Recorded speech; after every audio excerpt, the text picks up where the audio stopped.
Hey guys, I'm excited to share a new project with you today. This is something that I call memory pillows. A friend of mine's mother-in-law passed away and she really wanted to do something special for the family. So she's asked me to make a set of pillows out of her old clothing. This is a great beginner project.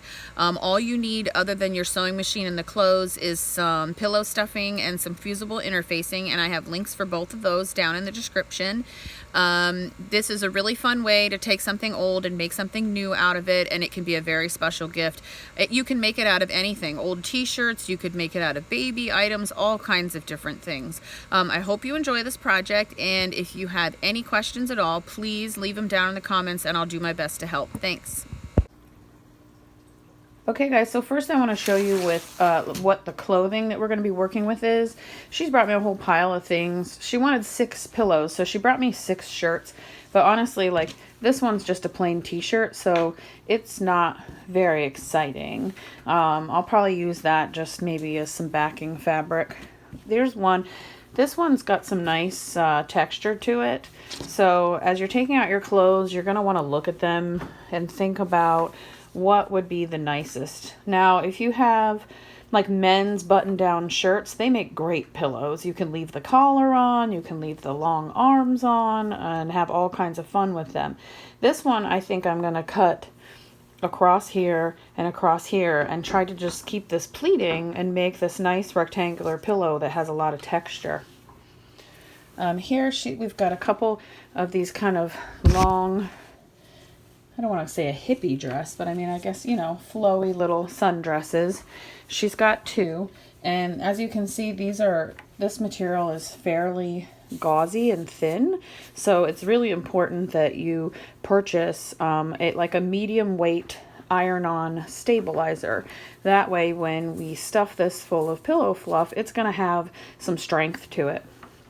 This one also has, I think, yeah, some buttons on the top, so that could be a fun thing to add in. When they have a V-neck neckline, sometimes you have to cut them in trickier ways. But I'll show you how to do that as the video progresses. This one's nice too. I like the little eyelets here. Now these eyelets are, hopefully you can see my skin through there. They are hollow, so we'd have to put some kind of backing on this, or you're going to have polyfill sticking out through all those holes. Let's see, here we go. This is just another kind of t-shirt type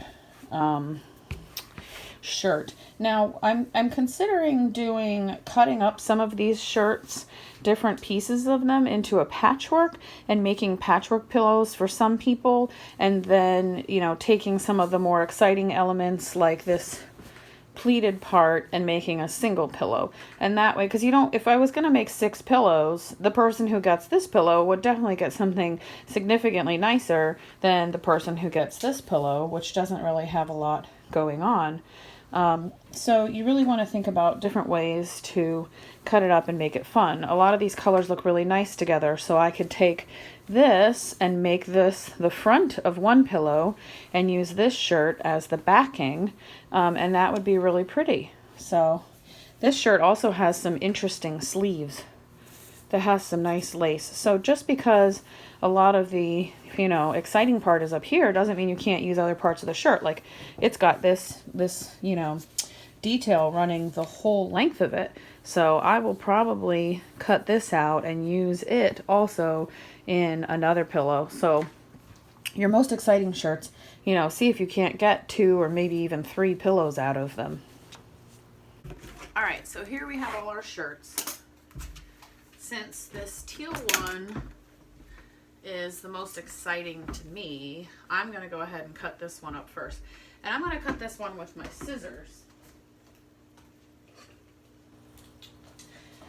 because I don't want to just hack into this with my rotary cutter, and I may lose some of these nice details. So I'm going to use my scissors, and I'm going to find the seam of the shirt, which is right here on the side. It usually is. I wouldn't want this to be the centerpiece of the pillow with a seam running down it. So that's a safe place for me to cut and still preserve some of the nicer details of the shirt that I want to make the focus of these pillows. So you don't have to be fancy about this. you're going to have a lot of extra fabric. Well, you don't have to. I mean, you could use as much as possible. Again, now that I've reached the sleeve, I'm going to cut up. I'm just cutting up the seams here because I don't want any seams to be in my pillow. So as long as I'm cutting along where the seams are, I'm safe. So I've cut the shirt open like this. This is going to give me a lot to work with. So the first thing I'm going to do, because I know I want this to be a pillow. One of these is going to be for her granddaughter, who coincidentally was one of my daycare kids that I've had since she was 2 years old, and now she's 12. So she's very special to me, and I'm sure her grandma was very special to her. So we want to make sure that she gets something really, really nice to remember her by. There's no point in me trying to preserve this collar part here, unless of course I want to put another piece of fabric in this area. Now sometimes when I'm working with a men's collared shirt that has buttons, I'll do that because I really want it to look like, you know, the collared business type shirt. The only way to preserve that collar is to keep this area. But for these, I'm gonna just do some really nice rectangular throws. So I'm gonna cut up just a little above here. I need to make sure that I give myself a good bit of seam allowance, because one thing you'll learn when you're working with clothing is it's not like cotton. It, you know, Quilters cotton, it does change shape quite a lot. I'm gonna come down here. I want to make sure I have enough of the bottom to make a second quilt. And you don't want to have a rinky-dink pillow. You want something decent. So I'm going to come across here like that. It's not going to be perfectly straight. We'll worry about that when we get it ironed out later and we're putting the stabilizer on it. Oh, so just by luck, it's exactly 10 inches. So that's perfect. All right, so here's that piece cut out. And this looks awesome. Like, this is going to be really cute. And I know Julia loves this color, but pink is really her favorite color. So I'm going to see, I could border this with some pink cotton fabric that I have, which might be a nice touch. I'm going to let this sit here and think about it for a little while. But I can already tell just by looking at this that this is just going to be a really nice pillow for her to have in the center of her bed. Okay, so after I cut out the top, I decided to just cut the bottom out in a rectangle, and I used that center piece to measure, and I made sure I'm 8 inches on each side from the center, and I think I made it, let's see, what do we got here, 14 inches high, so that's a good pillow size. The more I was looking at this, I was realizing that I have all this extra lace from the back, so what I'm going to do, and again, this is what I'm talking about when I'm saying just look at your pillows, your clothing, and try to get creative and think about what would make a cute pillow. And it doesn't have to be perfect. I'm OCD, so I like everything symmetrical. So what I was thinking was I would just cut this and tack it down, and then we'd have, you know, something kind of nice and uniform that makes my OCD happy. Okay, so what I've done is I've cut off a section of the back of the shirt that doesn't have a seam in it, and I'm going to tack that down to the top edge of my rectangle, and then I've cut off a piece from the back of the shirt also that doesn't have a seam, and I'm going to tack it down this way to the back side. That way both pieces of lace have jersey fabric behind them, so none of the pillow fluff is going to poke through. Just started my machine. I'm using a teal thread so that it blends in with the fabric. That's not necessarily required. I just prefer to use the same color because then it's not going to show as much if I have any issues. You know, contrasting thread can look really awesome in a nice project. I use it quite a lot when I make aprons and baby bibs, but those are extremely easy to sew. When you're sewing something like jersey, you know, it can be a little bit tricky, and it is a good idea if you have them to use a jersey needle. A jersey needle is made specifically for knit fabrics, and what it does is it pokes through the holes of the knit as opposed to punching a hole, you know, straight into the fabric. So if you're using a sharp needle, it's literally piercing the fabric the way, you know, you'd pierce your ear. It's forcing a hole, you know, and taking it and pushing the flesh aside. That's not good. Okay, I am going, because I'm working with jersey, I'm going to make my stitch length a little bit longer. I don't want these teeny tiny stitches pulling everything together. I'm going to make them a little bit longer, and I'm going to make my thread tension a little bit looser. That way it holds everything into place.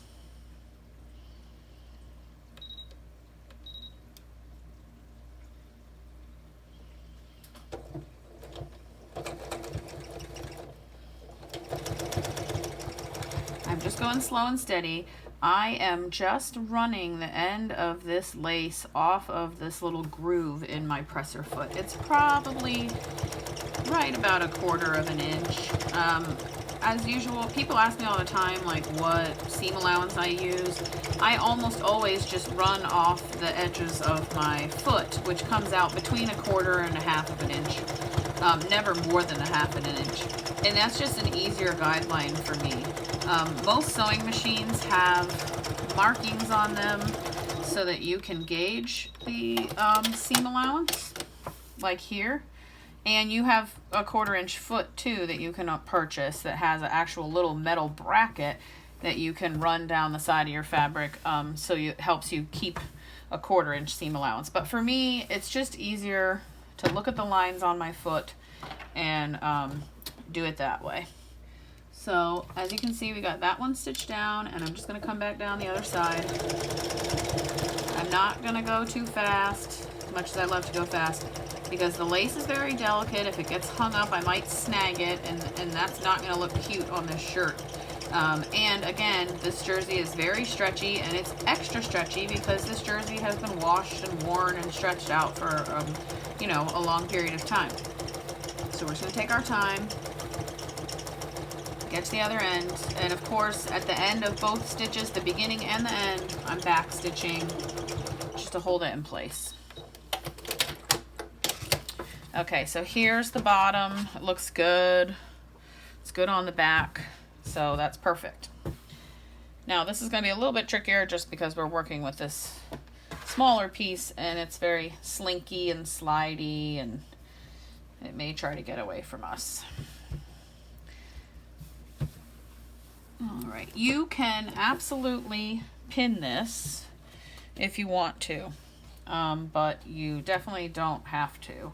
The jersey, you know, because it is so stretchy, you know, has a bit of a kind of a grip to it. So I'm going to do the bottom first. It doesn't matter if you do the bottom or the top first. Oh, and I need to slow down for all the reasons I just mentioned. I do have a lead foot. That's one of the things I love so much about this sewing machine is it's just so fast and smooth and powerful. But you got to be careful because you might sew off the tip of your finger. I've definitely sewn through a thumbnail more than once.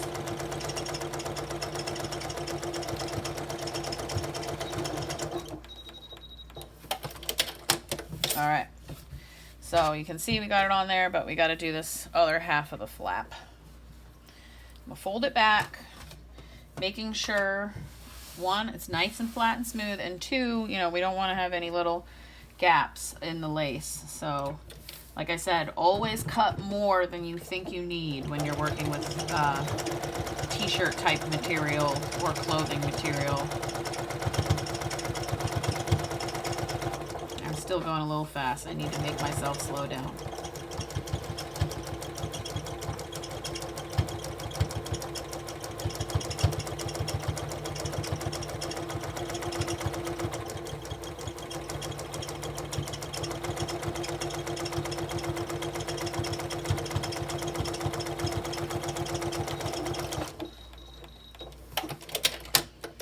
Okay, so there you can see I've got our strip sewn to the back, and this looks great.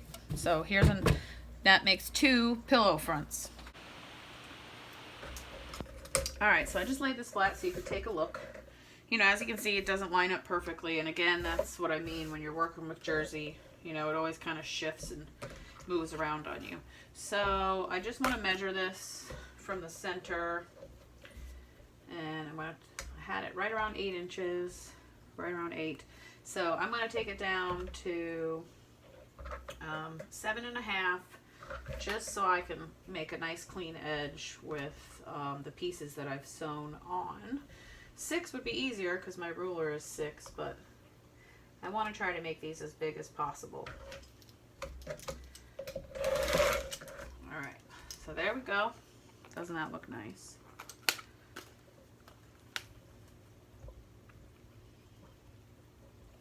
Okay. Oh, might have to move you over a little bit.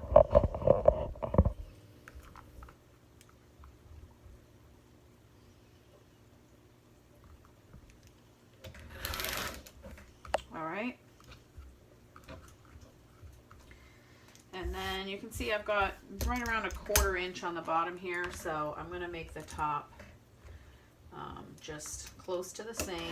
Like I said, it's just never going to be perfect when you're working with old clothes, but look at that. I mean, look how great that looks. So from that shirt, we have this pillow front and this pillow front, and I'm probably going to add some more around the edges to this to make it something bigger. Okay, so I've cut out a nice chunk of the back of the dress here, and I folded it in half so I could get it nice and straight. And it's about 13 inches, and we want to stay away from this bottom seam since it's so out of shape. So I'm going to cut this into 3 pieces that are 4 inches wide, and that will give us two pieces that I can cut for the short sides, and 2 nice long pieces for the long sides. So I'll take this one and cut it in half. Not worry about that being perfect because it's longer than the front piece itself, so I know I'll have plenty to work with. So I'm going to take this. Here's the moment of truth. You're cutting it up because once you cut it, you can't go back. So I'm going to lay this out here. We'll see if this looks like it's going to make a decent border.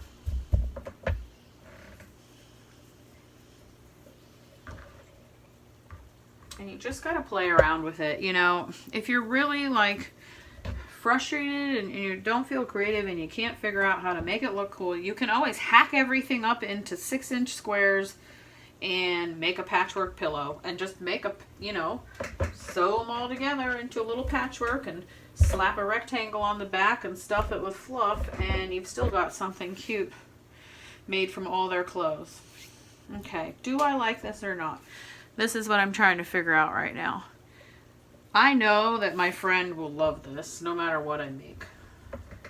Then I'm thinking, well, maybe again my brain that loves symmetry takes over, and I'm going to move it in and I'm going to play around with it.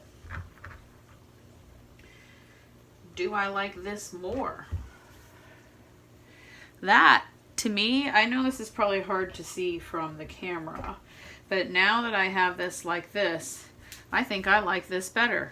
I think it looks better when it doesn't have all the extra lace. That's not so bad though.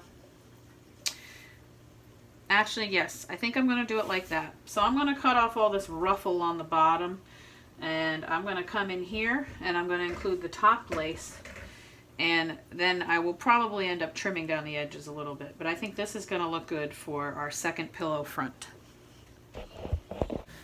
Okay, so here we go. I'm going to start with the one across the top first, just because it's got this nice thick area.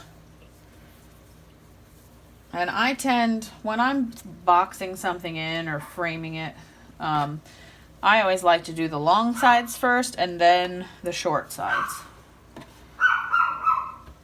Okay, so I've got my strip on the top here, right sides together. So you can see here's the raw seam. So this is kind of hard to tell because it's a, you know, a woven fabric, so it looks kind of the same on both sides.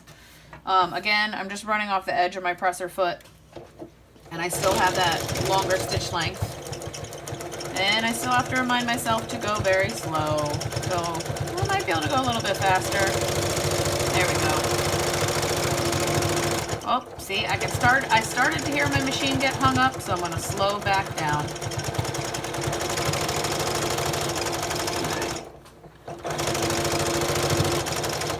There we go. Alright, so there's the top piece. And that looks good. As you can see, we've got a lot of extra, so I'll just snip that off. And then we're going to do the bottom piece. And I'm glad I left the seam on here because otherwise I'd have a really hard time telling what's the top and the bottom. And I'm just going to line it up with the bottom of this pleated area just above where the pleats start, because it's going to be easier to sew through if it's not on top of that ripple.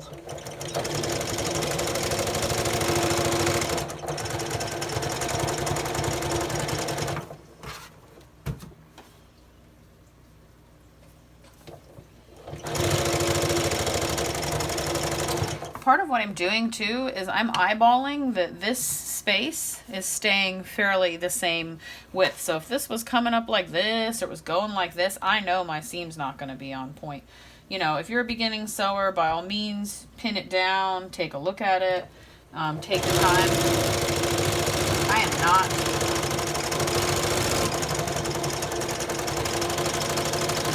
I just like to get things done so I can enjoy them. So here you can see this is how it looks now. And that's looking pretty good. I don't know if I like this pillow better or if I like the other one. So now what we're going to do is we're going to take this to the iron and we're going to press this just so it's nice and flat before we sew the side pieces, the side pieces on.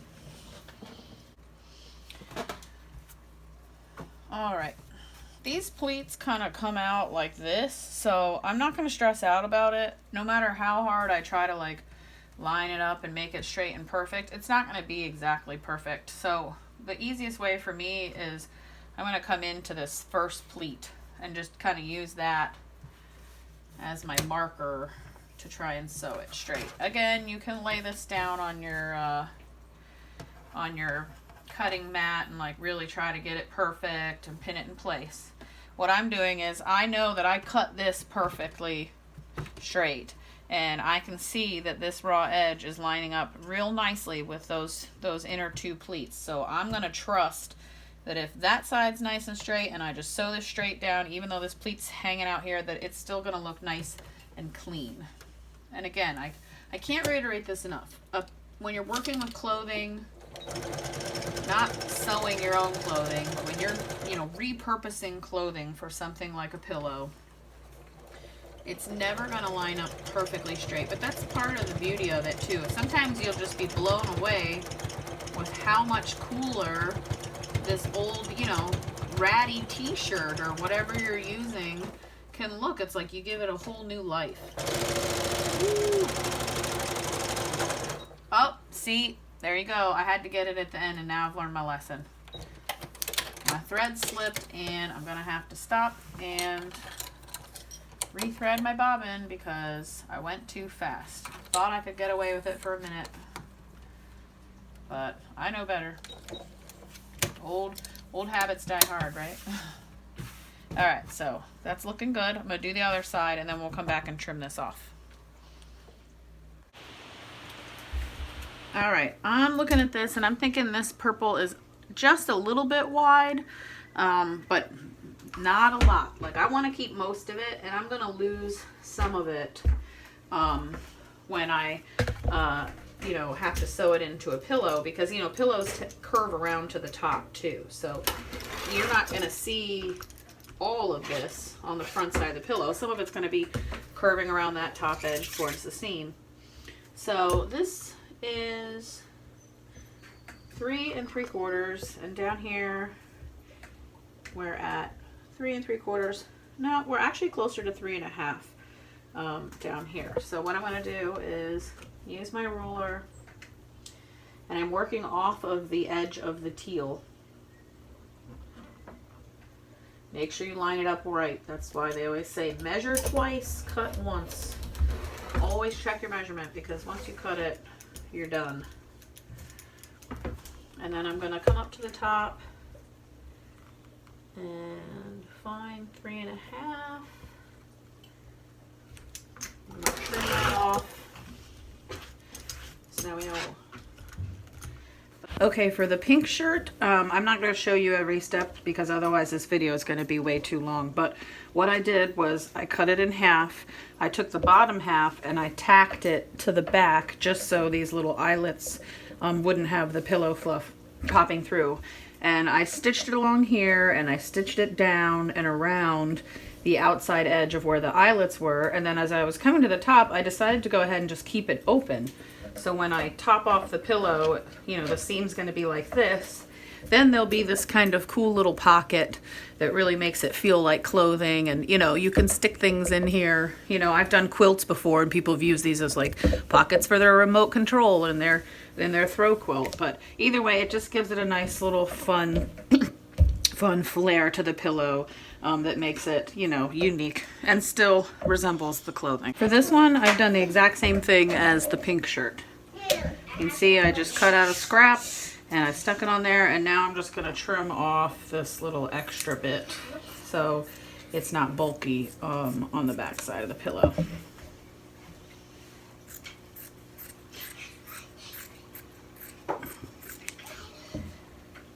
And as you can see, it's a little sloppy, but it doesn't matter. It's going to be on the inside.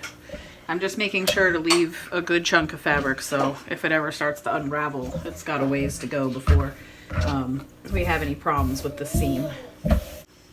For the blue dress, I've just decided to cut the band off the bottom. I know that some of these pillows are for men, so I figured I'd just make a few that are subtle. I'm going to turn the pattern sideways and just cut large rectangles and probably try to get 2 pillows out of this fabric, and just 2 very simple striped blue pillows for her sons. Okay, so what I have here is a small bolt of Pellon ultra lightweight fusible interfacing. I prefer lightweight just because, you know, the clothes and the seams can be a little thick, and this is going to give me just the right amount of stability without adding too much bulk. If you can't find lightweight, you can use heavier, but you know, the heavy stuff is going to be thicker and thicker and stiffer. So the way to use this is, you can tell there is one side that has little tiny glue dots, and then the other side just feels gauzy. You can buy stabilizer that has glue on both sides too, but I rarely work with that. So the first thing I'm going to do is I'm going to lay this out, and I'm going to take my piece of pillow that I've made, and I'm going to give myself a little bit extra.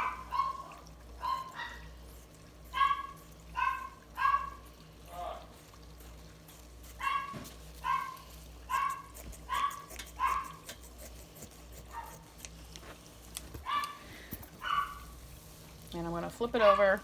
Now these usually come with directions, and I've used all kinds of directions, but this is the way I prefer to do it. The point is you got to get the stabilizer a little bit damp so that the glue melts to the back of the fabric, you know, from the heat of your iron. Some things recommend using a damp pressing cloth. You can take a piece of linen, or you can buy ironing cloths, things like this. You place it on top. You can wet this and then heat it, and it will stick. And as you can see, I have pieces of stabilizer stuck to this cloth from years of use. So as you can see, it sticks, and some of it's sticking to my ironing board. So if you're worried about your ironing board and you don't want it to end up an ugly ironing board like mine with pieces of stabilizer stuck to it, you can also put a piece of cloth down below it. Just make sure you smooth everything out really good. I personally just prefer to wet it and press. Because I am working with cotton, I have my iron set at a higher temperature, so just be mindful. The other thing you need to keep in mind is if you press it too long, you can end up pressing the shapes of your iron into it, especially if your ironing board is old and rickety like mine and it doesn't have a lot of padding. You can even scorch through the pad to the metal and create that imprint in your fabric. So just be careful. You don't want to like, you just kind of want to like hold and lift and hold and lift and hold and lift.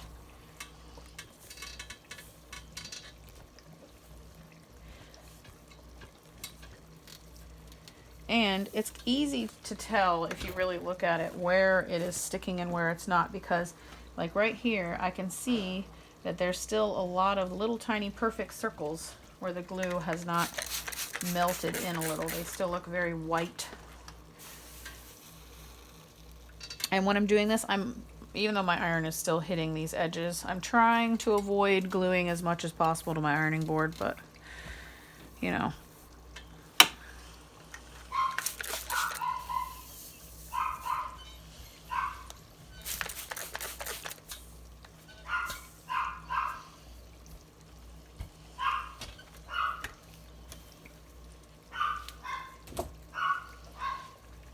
Okay. So here's my front. Now we're going to take this and we're going to trim it. One thing I should mention about the fusible interfacing is if you're ordering yards of it off of Amazon, which is a good place to find it, it's fairly inexpensive, it is not as large as a yard of fabric. As you can see here, it's only 20 inches wide, so it's less than half the width. So you need to keep that in mind when you're ordering. You know, if you're ordering 8 yards, that's going to be half the amount that 8 yards of fabric would be. So always order more than you think. I just want to point out that sometimes when you're working with this kind of flowy fabric, you may have some areas like this that have some pleating or some ripples in them. There's not so much you can do about it. I just try to smooth it out, so I like the way it looks, to try to get it as flat as I can. And then when you fix your fusible interfacing to it, it's going to hold those ripples in place in the front. So you just got to get it kind of how you like it the best and go from there. Sometimes if the fabric doesn't look like it's stuck down very well, I'll flip it over to the front and spritz it and press it again.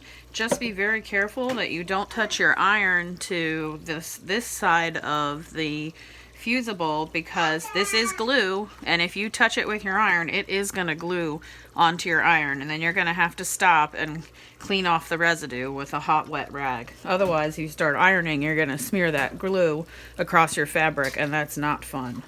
I just want to point out something here that happened.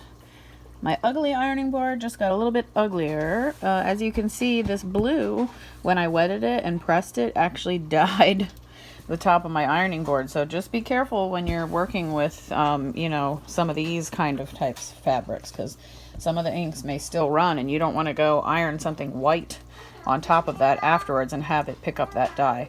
So as soon as I'm done with this project, I will definitely be replacing this old and tattered ironing board cover. Okay, so I did decide to cut up some 6 by 6 inch squares and make a patchwork pillow.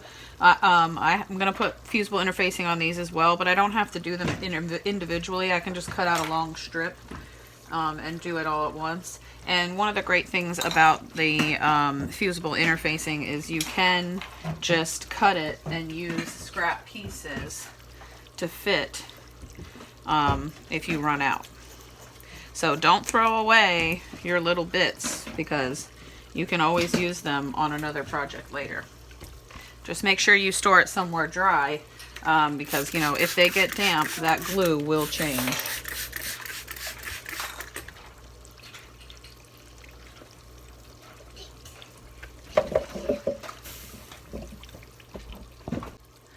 One of the cool things about this project was she actually had her name on the tag of her dress. So I'm going to go ahead and use my seam ripper and take this tag off, and I'll tack this down with white thread so it's stuck on there good. And I'm going to put this in the center of the patchwork pillow. Okay, so we've got all of our pillow fronts cut out. They all have interfacing pressed to the back. All we need to do now is take them to the cutting table and trim them up so they're nice and clean.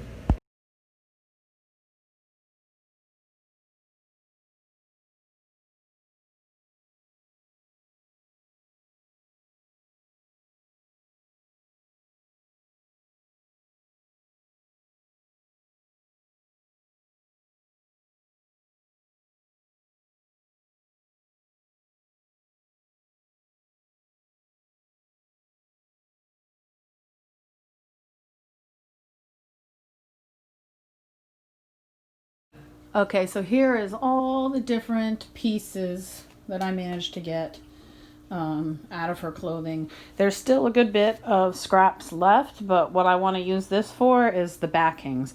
Sometimes when I do this, I don't have enough left over for the backing, and in that case, I'll just use something like a Kona solid, some nice heavy cotton.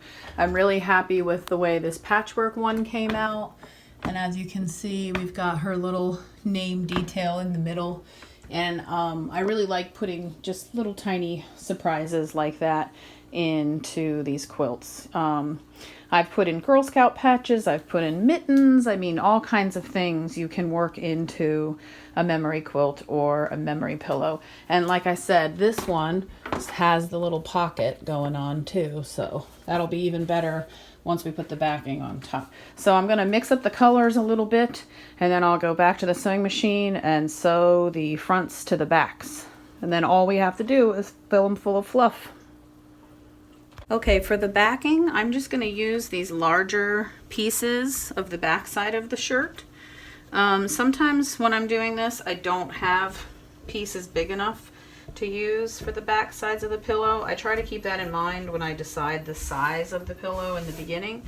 If that was the case, I would just use a plain cotton, something neutral, or something that coordinated well with the fabric in the clothing. So all I'm doing is putting them right sides together and using my rotary cutter to go around and trace the shape. That way I know the front and the back are going to line up perfectly. And just be careful, try not to let your rotary blades slip. You don't want to take a chunk out of your pillow when you've worked this hard to make it look so nice. There we go, perfect. So now all I'm going to do is take this backing piece and go fix some fusible interfacing to it. Okay, so here we have one of the shirt fronts, and I cut the backing out of the bottom of the skirt, and I also put the fusible interfacing on that piece as well. And I'm just gonna line it up, and all we're gonna do is stitch around the edges with about a 1/4 inch to a 1/2 inch seam allowance, and we're gonna leave a small opening so that we can use that to fill it with fluff. So I usually leave my opening in the center of the bottom of the pillow, because people see the top of the pillow if it's going to be sitting on your sofa, but you're not really spend a lot of time looking at the bottom. So I'm just running off the edge of my presser foot, like I said, about a 1/4 to a 1/2 inch.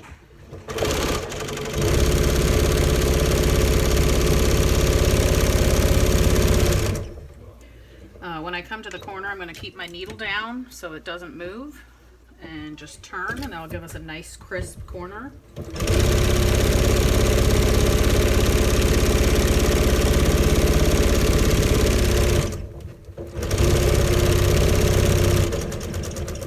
I am just trying to make sure that the fabric stays nice and smooth as I go along.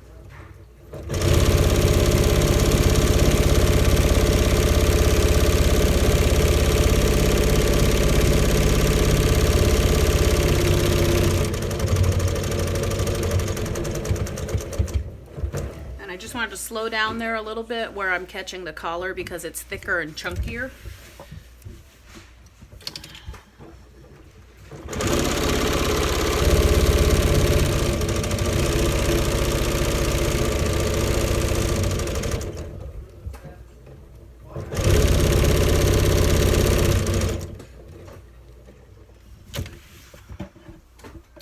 And then I'm going to come down and I'm going to give myself at least 3, maybe even 4 inches of an opening so that I can get all that fluff.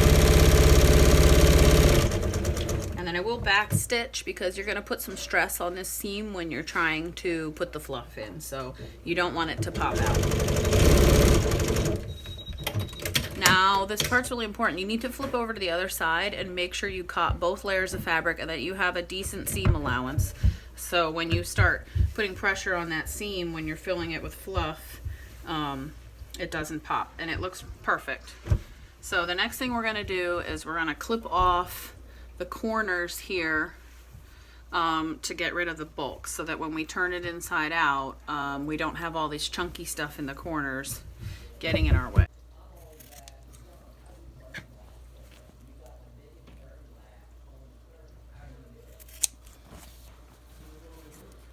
As you can see, it doesn't always line up perfectly, but that's okay. It's still going to hold together. I'll probably take off a little bit more here.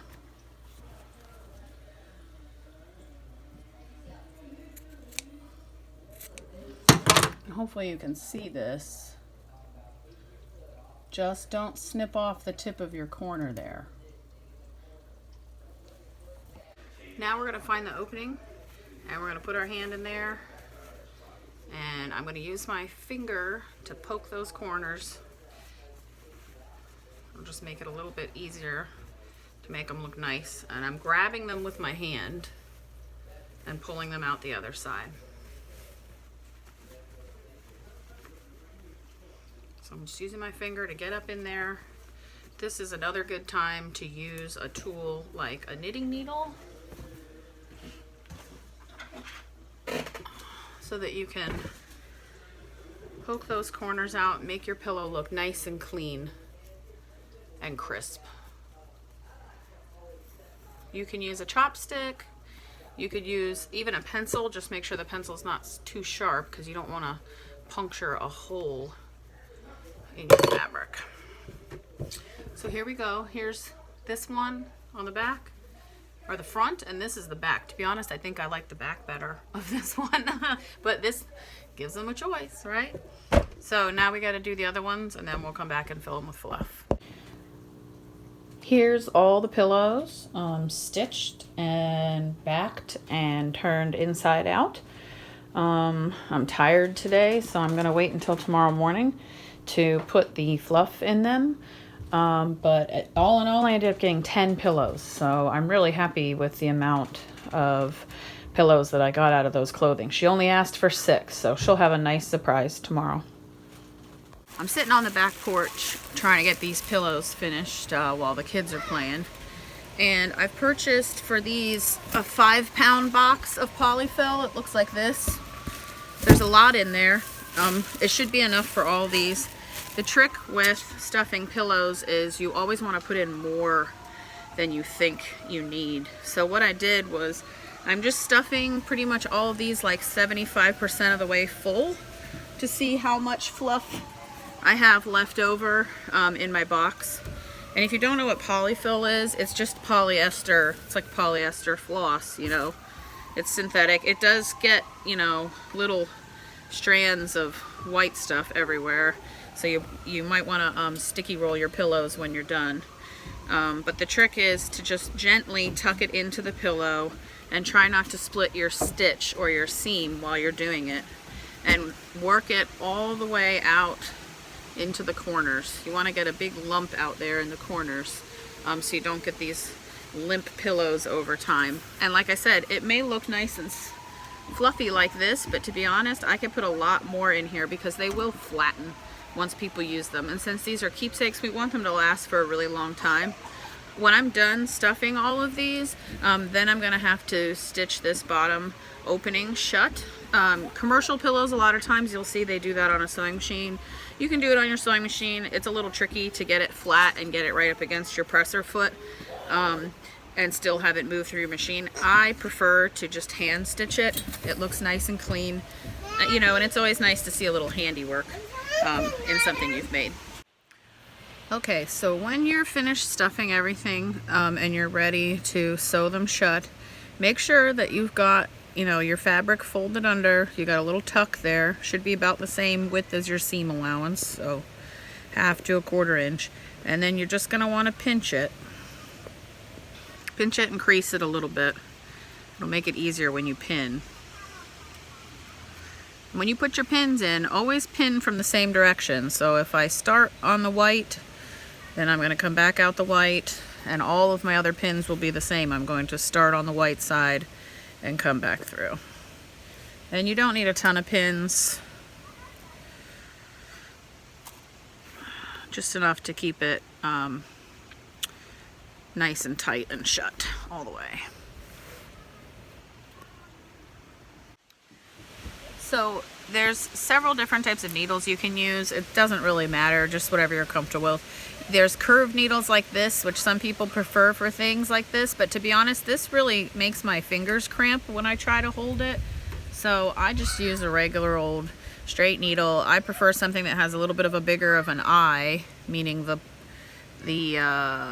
where are you?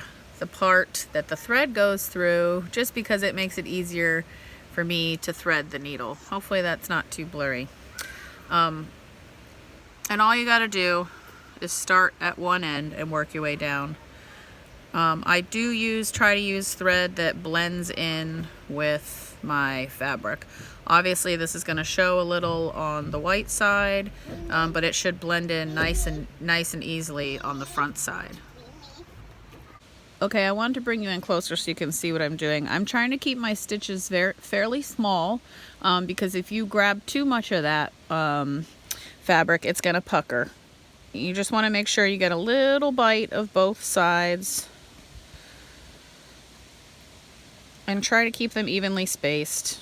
If they're not perfect, you know, don't worry about it.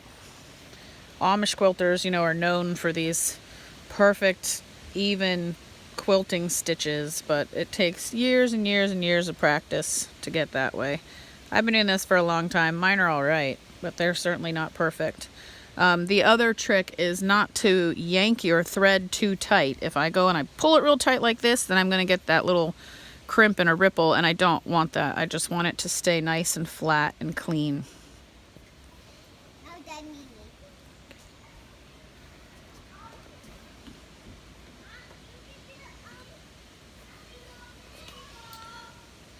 And we're just going to work our way all the way down to the other side. Okay, now once you've sewn your whole opening shut, when you come to the end, this is the way I like to finish it off. I've just pulled my needle through the last stitch, but instead of pulling it tight like this, I'm keeping that last little loop big. That way I can use it to tie a knot with the end of the thread. It's a very easy way to tie off the end of your stitch. Whoop, got my needle stuck in there. See, just like that. Then you have a nice tight little knot. You can either come in here and snip these, but what I usually try to do is use my knitting needle and see if I can't tuck them into the little fold of the pillow. Alright guys, so that's about it. I wanted to mention that I did end up using the entire box of fluff. If there's any little bit of space left in your pillow and you can squeeze a little bit more in, go for it, because they will flatten out over time, especially if they get a lot of use. Coming up in the next couple weeks, I'm going to be starting a series of 3 quilts for my friend Annie, who passed away. This video I would consider pretty much a beginner version to making memory pillows. If you're interested in making more, you know, memory quilts or memory pillows for maybe someone who graduated high school or something out of your baby items, please stay tuned. I'm going to be doing that project in segments because it's an extremely large, long project.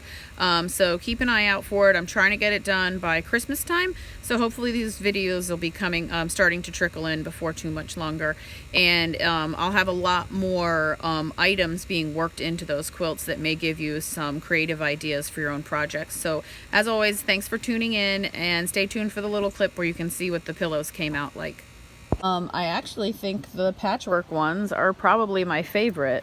They were, you know, I did them at the last minute just because I didn't have as much yardage left. And I really like this tie-dye looking one that was just the bottom of the skirt. It's probably one of the most simple of all of them and was one of the easiest ones to make, but in the end, it looks really cool. So please, by all means, take your clothes, take your baby clothes, anything that's special to you but you're not afraid to cut up, and try to make a quilt or a pillow out of it. You can give it a whole new life and create something really special for somebody.